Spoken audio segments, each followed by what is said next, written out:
Hello everyone. BSc final year के पिछले video में हमने इकोलॉजिकल निकेज के बारे में पढ़ा था।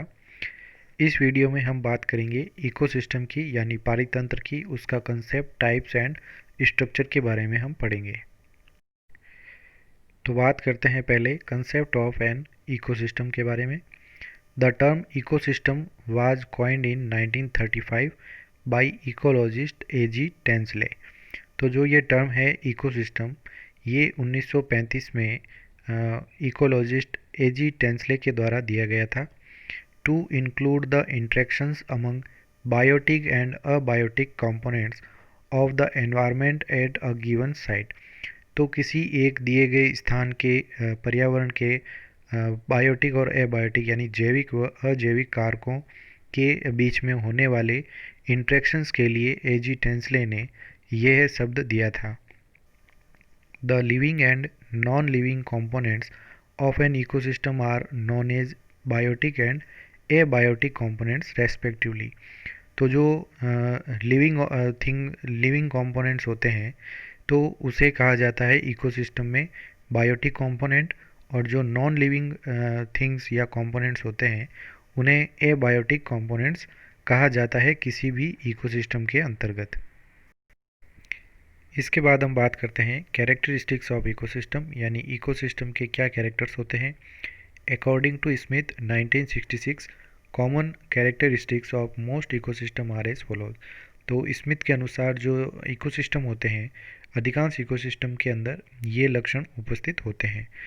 The ecosystem is a major structural and functional unit of ecology. तो इकोलॉजी के अंदर जो इकोसिस्टम या पारितंत्र होता है, यह एक बड़ा संरचनात्मक व क्रियात्मक एक यूनिट या इकाई इसकी होती है। तो इकोलॉजी की फंक्शनल एंड स्ट्रक्चरल यूनिट जो है वो इकोसिस्टम होता है। The structure of an ecosystem is related to its species diversity in the sense that complex ecosystem have high species diversity. तो जो स्ट्रक्चर होता है किसी एक इकोसिस्टम का, यह संबंधित होता है इसके स्पीशीज डाइवर्सिटी यानी जातीय विभिन्नता के ऊपर। तो जातीय विभिन्नताएं किसी भी एक इकोसिस्टम के अंदर अधिक होती है इन the sense that complex ecosystem have high species density. तो इसका मतलब ये हुआ कि जो जटिल पारितंत्र होते हैं उनमें बहुत ही अधिक उच्च जो है वो स्पीशीज डाइवर्सिटी या जातीय विभिन्नताएं उपलब्ध होती है। तो जितना जटिल इकोसिस्टम होगा उतनी ही अधिक स्पीशीज डाइवर्सिटी उनमें उपस्थित होगी। अगला कैरेक्टर आता है the function of ecosystem is related to energy flow. तो जो इकोसिस्टम होता है उसका फंक्शन एनर्जी फ्लो यानी ऊर्जा प्रवाह से संबंधित होता है, एंड मटेरियल साइकिल, और जो मटेरियल साइकिल या चक्र जो होते हैं उनसे संबंधित होता है, with in and outside the system, जो कि ये किसी सिस्टम या इकोसिस्टम के अंदर भी हो सकते हैं या उससे बाहर भी हो सकते हैं। The relative amount of energy needed to maintain an ecosystem depends on its structure. तो जो ऊर्जा की आवश्यकता होती है किसी एक इकोसिस्टम को मेंटेन करने के लिए, वह उसके स्ट्रक्चर यानी संरचना के ऊपर निर्भर करता है। Complex ecosystems needed less energy to maintain themselves, यानी जो जटिल प्रकार के पारितंत्र होते हैं उनके लिए बहुत ही कम ऊर्जा की आवश्यकता जो है वो होती है उनको मेंटेन करने के लिए। Young ecosystems develop and change from less complex to more complex ecosystem. जो यंग इकोसिस्टम होते हैं यानी जो नए बने इकोसिस्टम या जो नया बना हुआ है, वह धीरे धीरे चेंज होकर कम जटिल से अधिक जटिल प्रकार के इकोसिस्टम के अंदर परिवर्तित हो जाता है through the process called succession.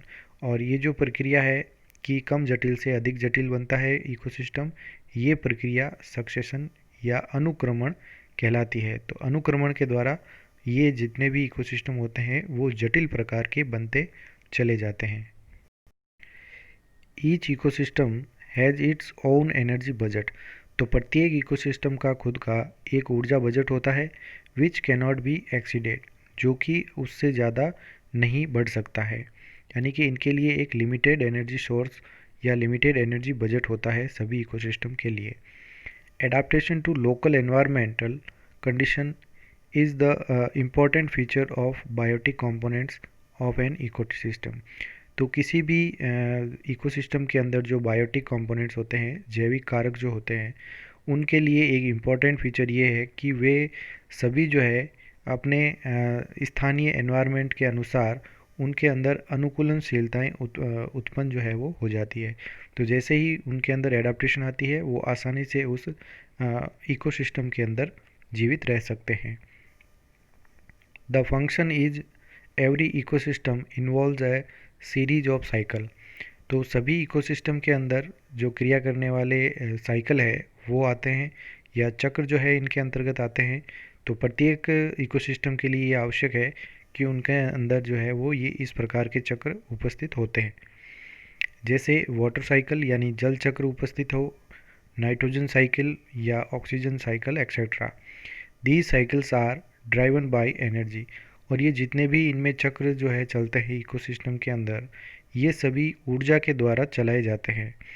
A continuation और existence of ecosystem demands exchange of materials, nutrients to and from the different components.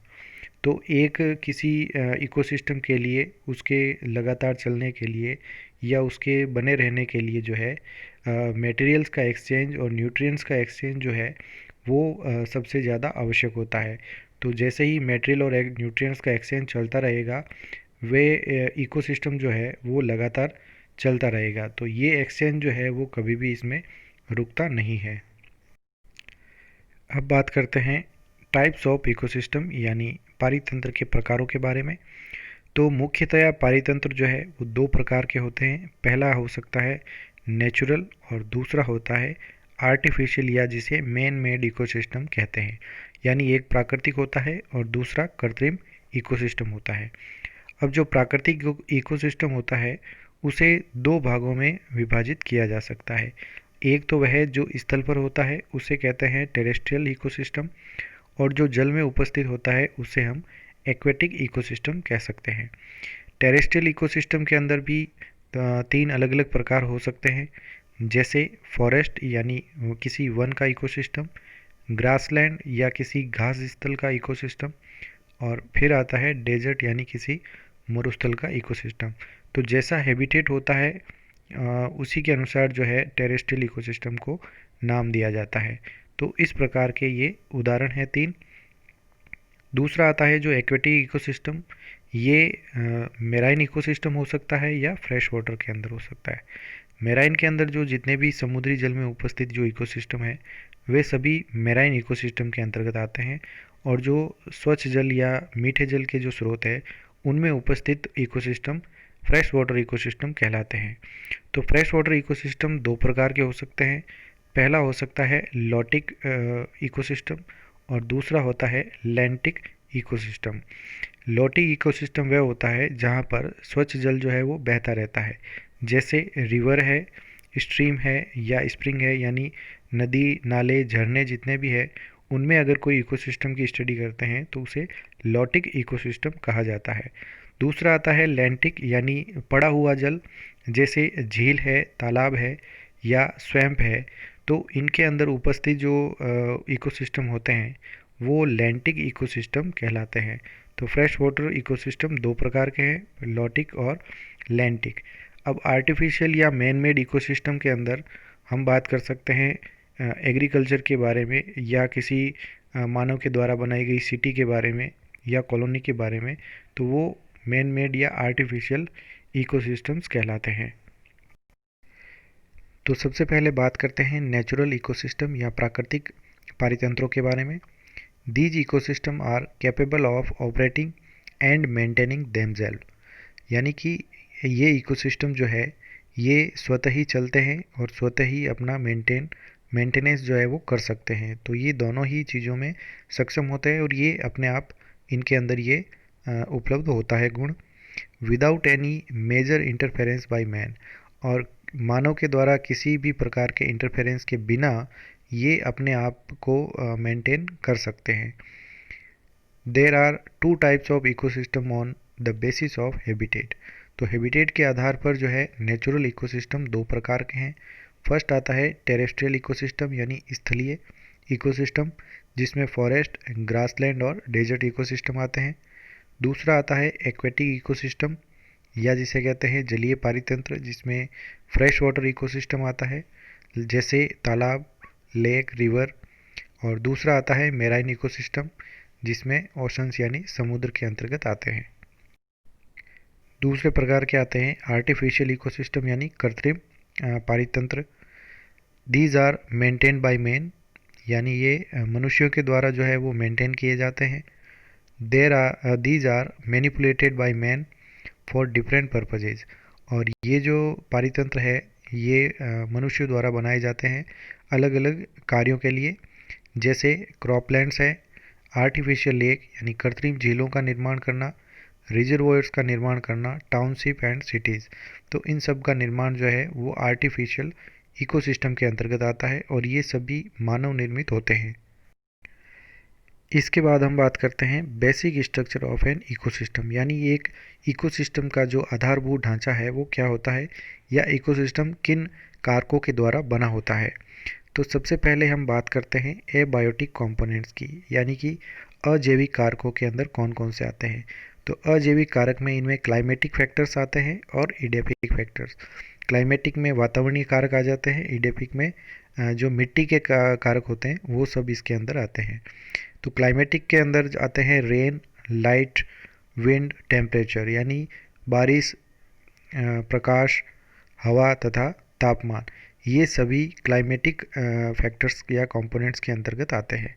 इडेपिक factor में आते हैं सॉइल यानी मिट्टी, पीएच, मिनरल्स या खनिज और टोपोग्राफी यानी स्थलाकृति जो है वो इसके अंतर्गत आती है इडेपिक फैक्टर्स के अंदर।